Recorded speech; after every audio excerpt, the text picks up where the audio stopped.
저희 조코피TV는 프리미엄 카드의 대표 파니니, 썬팅필름의 새로운 패러다임을 선사하는 T9 필름, 고객의 차도 내 차처럼 꼼꼼하게 카스페이스와 함께합니다. 네, 반갑습니다. 조코피TV 조현일입니다. 자, 올림픽 기간은 한창이지만 또 NBA 소식도 여러 종류가 또 들어오고 있는데요.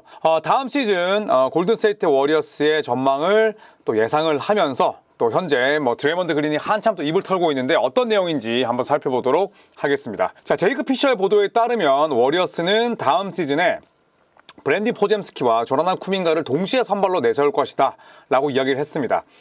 브랜디 포젬스키 같은 경우에는 클레이 탐슨 재계약 여부를 또 타진할 때에도 이미 골든스테이트 워리어스는 다음 시즌 주전 가드의 한 스팟으로 포젬스키를 채울 것이다 라는 보도가 나왔었는데 쿠민가도 함께 또 선발로 내세운다고 합니다. 관건은 스테픈 커리와 또 브랜드 포젬스키, 또 앤드류 위긴스, 드레이먼드 그린까지는 어느 정도 예상이 됐는데 과연 쿠민가를 스타터로 넣을 것이냐 아니면 트레이스 잭슨 데이비스를 투입을 해서 드레이먼드 그린의 이런 수비 부담을 좀 덜 것인가 이런 부분이 쟁점이었는데 일단 피셔의 보도에 따르면 포젬스키와 쿠민가를 넣는다고 합니다. 자, 이렇게 되면 골든스테이트의 다음 시즌 베스트 5는 커리, 포젬스키, 위긴스, 쿠민가, 드레이먼드 그린이 될 텐데 사실 지난 시즌까지는 위긴스와 쿠민가의 페어링, 조합이 조금 의구심이 있었던 게 사실이에요. 자, 하지만 지난 시즌에 위긴스와 쿠민가가 동시에 뛴 출전 시간이 가장 많았습니다. 그리고 또 이 두 명이 공존할 수 있는 그런 방법들을 어느 정도는 찾았다고 볼 수는 있지만 이렇게 됐을 때 굉장히 코트가 좀 빡빡해질 수 있겠죠. 일단 포젬스키도 3점을 못 던지는 선수는 아니지만 지금보다는 볼륨을 더 많이 만들어줘야 되고 쿠민가도 3점이 강점이라 보긴 어렵죠. 드레이먼드 그린도 지난 시즌 3점 성공률은 좋았지만 볼륨을 충분히 만들어낼 수 있는 자원은 아닙니다. 자, 그렇기 때문에 이 5명이 나왔을 때 저는 수비는 잘 돌아갈 수 있지만 오히려 공격이 문제지 않을까라는 생각도 들고 또 반대로는 과연 드레이먼드 그린이 82경기 전부 다 5번 포지션에서 본인보다 더 힘이 세고 더 키가 큰 선수를 상대할 수 있을까? 또 드레이먼드 그린이 고질적으로 허리가 좋지 않기 때문에 또 이런 부분들도 좀 걱정이긴 합니다. 그래서 저는 개인적으로는 커리, 포젬스키, 위긴스, 드레이먼드 그린, 트레이스 잭슨 데이비스 이 5명을 주전으로 쓰고 쿠민가와 버디 힐드에게 25분 이상을 주는 6맨과 7스맨으로 쓰는 게 어떨까 이런 생각은 하고 있지만 일단 현지에서는 커리, 포젬스키, 위긴스, 쿠민가, 드레이먼드 그린 이 베스트 5로 다음 시즌을 치르지 않을까 보고 있습니다. 자, 그래서 일단 커리에 대한 과부하를 줄이는 게 아주 중요하겠죠. 클레이 탐슨이 나가면서 버디 힐드가 들어왔지만 또 버디 힐드는 또 새로운 팀에 적응을 해야 된다는 과제가 있고 포젬스키는 이제 겨우 2년 차고요. 또 쿠민가는 분명히 본인이 여기서 더 무언가를 보여주고 싶어하는 마음이 아주 클 겁니다. 이런 부분들을 좀 긍정적으로 발현한다면 골든스테이트 워리어스는 봄 농구에 다가설 수 있을 테고 반대로 이 라인업을 고수하면서 드레이먼드 그린이 수비에서 갖는 부담이 아주 커진다면 또 드레이먼드 그린의 결장 빈도라든지 혹은 또 드레이먼드 그린의 위력이 많이 떨어질 수밖에 없습니다. 지난 시즌도 이 라인업을 돌렸을 때 드레이먼드 그린의 수비 지표가 그렇게 좋지는 않았거든요. 그렇기 때문에 이런 부분들에 대해서는 스티브 커 감독의 또 이 해안과 유동성 필요하지 않을까 합니다. 자, 그리고 골든스테이트 워리어스는 정통 빅맨이 많지 않습니다. 트레이 잭슨 데이비스 그리고 이제 다리오 샤리치가 나갔기 때문에 드레이먼드 그린과 또 트레이 잭슨 데이비스의 부담이 대단히 클 수밖에 없습니다. 자, 그래서 빅맨 포지션을 보강하길 원하고 있는데요. 우선 워싱턴 위저즈의 요나스 발렌슈나스가 후보입니다. 발렌슈나스는 워싱턴 위저즈와 3년 30밀의 계약을 맺었습니다. 그리고 6개월 뒤에 트레이드가 될 수 있기 때문에 12월 중순이면 이 발렌슈나스를 트레이드할 수가 있습니다. 자, 그렇기 때문에 발렌슈나스에 대한 관심이 벌써부터 증폭이 된다는 거죠. 워리어스 이외에도 뉴욕과 레이커스가 빅맨 자원, 특히 발렌슈나스를 원하는 경쟁자들인데 뉴욕은 우선 아이제아 하텐슈타인이 빠져나갔습니다. 그리고 미첼 로빈슨이 현재 5번 스팟에 있고 제리코 심즈도 있긴 합니다만 어떻게 됐던 간에 5번 포지션을 보강을 해야 되는 상황입니다. 그래서 관심이 있는 거고 레이커스는 요나스 발렌슈나스가 FA로 풀렸을 때 충분히 또 관심을 내비쳤습니다만 잡지 못했죠. 레이커스는 FA 시장에서 거의 영향력을 행사하지 못했습니다. 데이비스의 보디가드로 또 발렌슈나스는 충분히 효용 가치가 있기 때문에 레이커스 역시도 발렌슈나스를 트레이드로 영입하는 데 있어서는 아주 관심이 크다는 이야기죠. 만약에 워싱턴 위저즈가 3년에 30밀 발렌슈나스와 계약을 맺고 그리고 3년 30밀 계약을 맺었음에도 불구하고 약 한 2달 정도 쓰고 드래프트 지명권으로 만약에 발렌슈나스를 맞바꿀 수 있다면 이것도 워싱턴의 굉장히 훌륭한 해안이 되겠죠. 워싱턴 위저즈는 뭐 계속해서 드래프트 픽을 모으는데 또 집중하고 있습니다. 뭐 아무래도 새롭게 온 구단 수뇌부가 드래프트 픽을 아주 중시하는 인물이다 보니까 발렌슈나스를 매물로 벌써 또 트레이드를 타진하고 있는 것으로 예상이 되고요. 골든스테이트, 뉴욕, 레이커스, 자, 빅마켓 세 팀이 서로 경쟁이 붙지 않을까 합니다.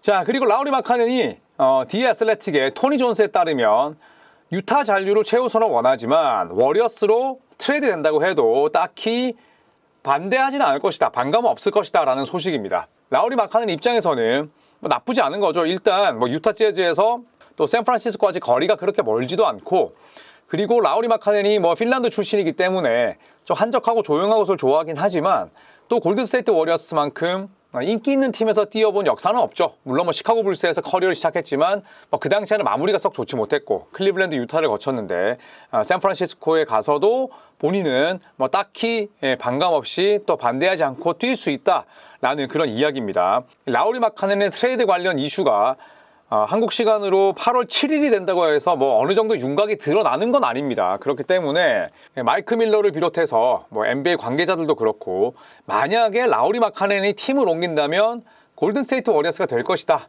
라는 이야기가 굉장히 많이 나오고 있거든요. 그래서 과연 라우리 마카넨의 행선지가 골든스테이트일지 뭐 아니면 제3의 팀일지 유타 잔류일지는 조금 더 지켜봐야겠습니다.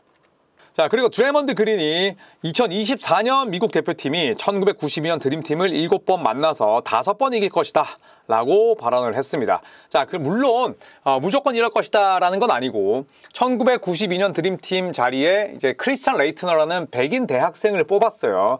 그건 이제 뭐 대학생에게 그냥 한 자리를 준 셈인데 드레먼드 그린이 단서를 붙이긴 했습니다. 가정을 붙이긴 했어요. 그래서 무슨 얘기를 했냐면 만약에 그 자리에 샤킬 오닐이 있었다면 뭐 이야기는 달라질 수 있지만 92년 드림팀이 이기겠지만 크리스찬 레이트가 그대로라면 2024 대표팀이 92년 드림팀을 이길 것이다 라고 발언을 했습니다. 자, 92년 드림팀의 멤버를 살펴보시면 마이클 조던, 매직 존슨, 레리 버드, 패트릭 유잉, 그리고 크리스 멀린, 찰스 바클리, 클라이드 드렉슬러, 칼 말론, 데이비드 로빈슨, 존 스타턴, 스코트 피펜, 크리스찬 레이트너로 구성이 되어 있고요. 2024년 대표팀은 르브론 제임스, 스테픈 커리, 듀란트, 엠비드, 테이텀, 부커, AD, 아데바요, 에드워즈, 할리버튼, 드루 할러데이, 데리 화이트입니다. 여러분은 어떻게 생각하시나요? 뭐 사실 의미 없는 그런 가정법이긴 합니다만 저는 전성기 기준으로는 조금 바뀐다고 생각을 해요. 최전성기로 맞붙는다면 저는 드림팀이 이길 거라고 생각을 하는데 만약에 그냥 저 당시 92년 당시의 멤버 2024년 당시의 멤버가 붙는다면 엄청난 혈전이다. 그냥 동전 던지기가 되지 않을까. 저는 그런 생각을 합니다. 자, 물론 뭐 드레먼드 그린이 드림팀을 무조건 무시한 건 아닙니다. 1992년 드림팀은 존중할 필요가 있다. 존경할 필요가 있고 그 다음에 드림팀 자체가 고트다. 그리고 죄다 뭐 명예의 전당 헌액자고 또 92년 드림팀이 가지고 있는 다양성, 그 다음에 뭐 선수들의 그런 스타 파워, 득점력을 나는 높이 사지만 그래도 드림팀이 그걸로 2024년 팀을 이길 수는 없을 것 같다라는 이야기를 했고 만약에 샤킬 오닐이 있다면 1992년 드림팀이 2024년 드림팀을 10점 차 이상으로 이길 거다라고 이야기를 했습니다. 가장 차이가 크다면 역시나 3점이겠죠. 조사를 해보니 레리 버드를 제외한 모든 드림팀 멤버들은 1992년 토너먼트 내내 3점을 3개 미만으로 밖에 던지지 않았어요. 반면에 2024년 미국 대표팀은 빅맨들이 모두 다 점퍼 3점을 또 던질 수가 있죠. 자, 그리고 뭐 그 당시의 농구의 추세와 지금의 농구 트렌드가 너무 다르기 때문에 직접적으로 붙어보지 않는 이상 정말 다양한 의견이 나올 수밖에 없죠. 하지만 제 생각은 그렇습니다. 1992년 드림팀이 1992년 당시의 드림팀 그리고 2024년 지금의 르브론 제임스가 40살, 커리가 뭐 36살 이런 지금의 나이로 맞붙는다면 저는 2024년 대표팀이 이길 수도 있지만 최전성기 프라임타임 때 맞붙는다면 저는 92년 팀이 이길 것 같습니다. 자, 그리고 드레먼드 그린이 이렇게 얘기를 합니다. 뭐든지 타이밍이 중요하다. 그래, 팟캐스트 나도 팟캐스트를 하고 있지. 드레이먼드 그린은 2022년에 팟캐스트를 시작을 했습니다. 자, 팟캐스트 그래 하고 싶은 일이 있다면 해야 돼. 하지만 누군가는 너무 일찍 시작하지. 코트 위에서 증명한 게 없다면 무슨 말을 하던 사람들은 듣지 않는다. 농구 선수로서 성공하지 못했다면 나는 팟캐스트 같은 그런 또 다른 소통 창구는 추천하지 않는다라는 이야기를 했습니다. 틀린 말이 아니죠. 그리고 드레이먼드 그린은 온갖 정말 추잡한 짓을 다 했지만 농구 선수로서의 그런 성과 그 다음에 업적은 훌륭합니다. 4번의 우승, 그리고 올해 수비수상, 그 다음에 또 대표팀에도 뽑혔고, 여러 가지 좋은 역할을 또 했었고, 또 그에 필적하는 업적을 쌓았기 때문에 저는 후배들을 위한 마음이라고 생각을 해요. 물론 메신저가 문제가 될 수 있지만 메시지는 문제가 없다. 그런데 또 JYP 형님처럼 드레이먼드 그린이 2022년 내가 좀 짬밥을 먹고 그 다음에 내가 무언가를 이룬 이후에도 저렇게 팟캐스트 하는 걸 좀 좋지 않게 보는 시선도 있어요. 저도 마찬가지입니다. 저도 드레이먼드 그린이나 폴 조지가 본인만의 SNS, 본인만의 소통 창구로 이야기하는 건 좋지만 저는 때로는 또 주객던도가 좀 되는 그런 부분도 있더라고요. 왜냐하면 내가 했던 잘못된 행위에 대해서 엄청나게 정당성을 부여하고 그 다음에 또 내가 했던 그런 행동과 말에 대해서 굉장히 변명하는 창구로 쓰일 때도 있더라. 그 다음에 어쩔 수 없이 또 자극적으로 만들 수밖에 없는 또 혹은 곡해될 수밖에 없는 말들을 할 수밖에 없기 때문에 저는 제가 엄청나게 꼰대 같은 생각을 가질지 모르겠지만 현역 선수가 팟캐스트 하는 것보다는 그냥 은퇴하고 털면 되지 않나. 저는 그런 생각은 합니다. 자, 하지만 드레이먼드 그린의 저 메시지는 후배들을 위하는 마음에서 나온 거다라는 건 부인할 수 없죠. 자, 이상 골든스테이트 워리어스에 관한 여러 가지 이야기들을 살펴봤습니다. 저는 이 가운데 가장 흥미를 끄는 건 골든스테이트 워리어스의 다음 시즌 주전 라인업이에요. 자, 물론 스티브 커 감독이 주전들의 출전 시간을 굉장히 잘 관리하는 매니저입니다. 그리고 벤치 멤버들을 또 여러 명을 또 투입하기를 아주 선호하고 또 지난 시즌보다는 훨씬 연건들에 대한 그런 비중, 그 다음에 연건들의 역할도 많이 늘리지 않을까 하거든요. 자, 하지만 가장 먼저 장내 아나운서의 호명을 듣고 출전할 5명의 선수가 누구일지는 궁금합니다. 자, 아직까지 시즌 개막이 2달 반 정도 남았지만 NBA 소식들은 저희가 계속 이렇게 또 정리해서 컨텐츠로 만들도록 하겠습니다. 고맙습니다.